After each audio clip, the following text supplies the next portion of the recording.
So, you decided that it's time to sell your web design agency. You've worked hard to get it off the ground, you've grown it to be a successful business, and now you want to reap the rewards of all your hard work. Well, before you go any further, there are three questions that you need to ask yourself before you sell your business. In this video, I'll tell you what they are. Hi, thanks for joining.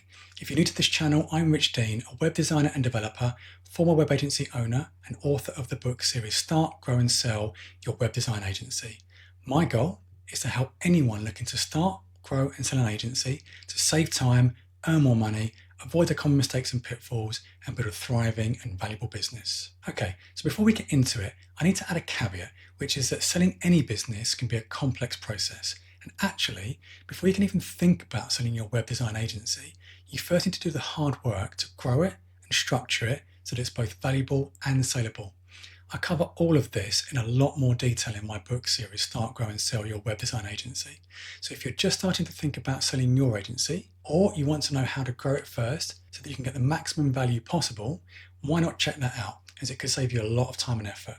You can buy it on Amazon, and I'll share a link in the description below. Okay, so on to the main topic. Number one, what will your life look like after the sale? Everyone has their own reasons when it comes to selling a business. You'll have your reasons for wanting to sell your agency, and those reasons will be uniquely personal to you.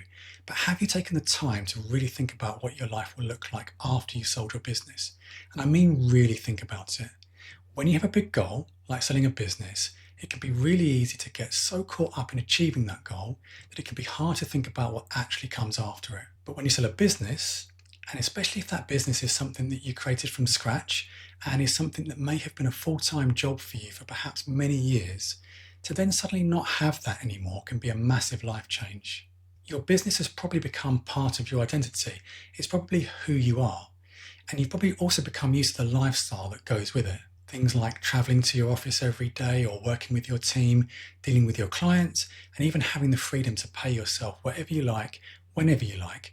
Those things have probably become a part of your routine. But once all that has gone and someone else owns your business, how will you feel? What will you do with your time? Will you be okay with not being the one who calls the shots anymore? Will you want to keep doing what you do, or will you want to do something completely different? Will you want to stay involved with your former business, or will you want to walk away entirely and have a clean break?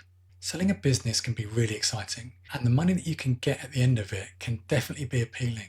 But it's also important to take the time to really consider what your life will look like after you've sold your business and whether it's really what you want. Number two, are you ready to let someone else take the reins? As well as all the other things that I just mentioned, when you run a business for any length of time, you can become used to the freedom and control that it gives you. It can be a bit of an elixir, and when it's your business, you have the control to do whatever you want with it. You can take your business in whatever direction you want, employ whoever you like, work with whatever clients you want to, and you don't need to ask anyone else's permission unless you're in a partnership, of course. You've probably also poured your heart and soul into your business and molded it into something that's uniquely yours and that you're proud of. But once you sell your business, you won't have that ownership or control anymore. It will be someone else's business, and that can feel quite strange. Your new owners will be free to do whatever they want, and they can change it however they like. Your team won't be your team anymore, and they will probably also look to the new owners for leadership and guidance.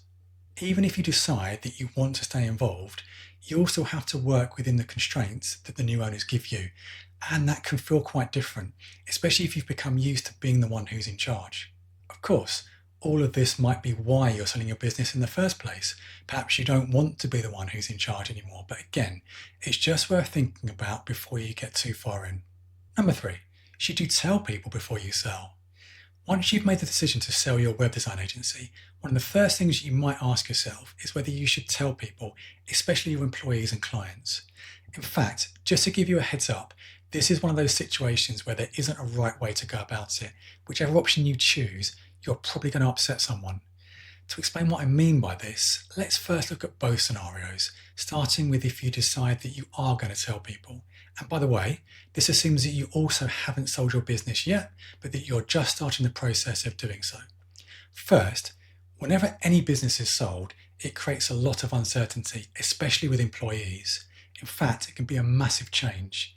If you've ever worked for a company that has been bought by new owners, then you may have experienced this firsthand, but if you haven't, put yourself in the shoes of your employees just for a second and think about how they might feel if you tell them that you're looking to sell your business. The first thing they'll probably worry about is whether their jobs will be safe. The next thing they'll probably worry about is how different things will be if you're no longer the owner. Don't forget, these people will have grown to know you personally, and in fact, they may have joined your business or stay working for it specifically because you were their boss. The fact that you're now thinking of selling the business and the fact that this might mean that you're no longer around could be really unsettling for them. Your clients might feel uncertain too, perhaps not to the same extent as your employees, but again, they will probably have chosen your business because of how it is now, and you may also have played a big part in that. Clients will also rightly worry that if your business is taken over by someone else, will they still receive the same level of service?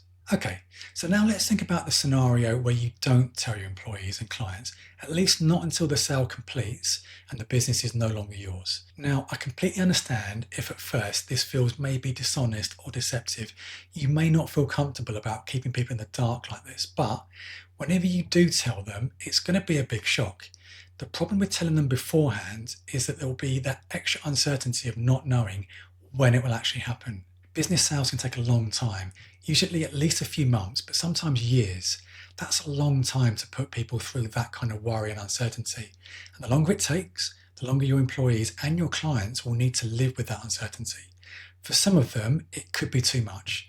They may decide that they want more security, so they could choose to leave and go somewhere else. That could have a damaging impact on your business, especially as your team will probably be part of what makes it both special and valuable to potential buyers. Without wanting to sound selfish, you don't want to risk losing a big part of what makes your business attractive in the first place. Plus, if the sale falls through, which is always a possibility, then you need to decide if you want to start over and put them through all that uncertainty again, or just give up.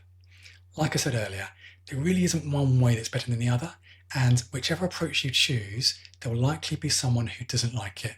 You're kind of damned if you do, damned if you don't, but either way, it's an important thing to consider when you make that big decision and decide that it's time to sell your web design agency. So, these are the 3 questions that you should ask yourself if you are thinking about selling your business. And if you've enjoyed this video, then please don't forget to like and subscribe, as it really helps us out. And don't forget, I also discuss this and many other topics in my book series, Start, Grow and Sell Your Web Design Agency, which you can purchase from Amazon now, and I'll share the link in the description below.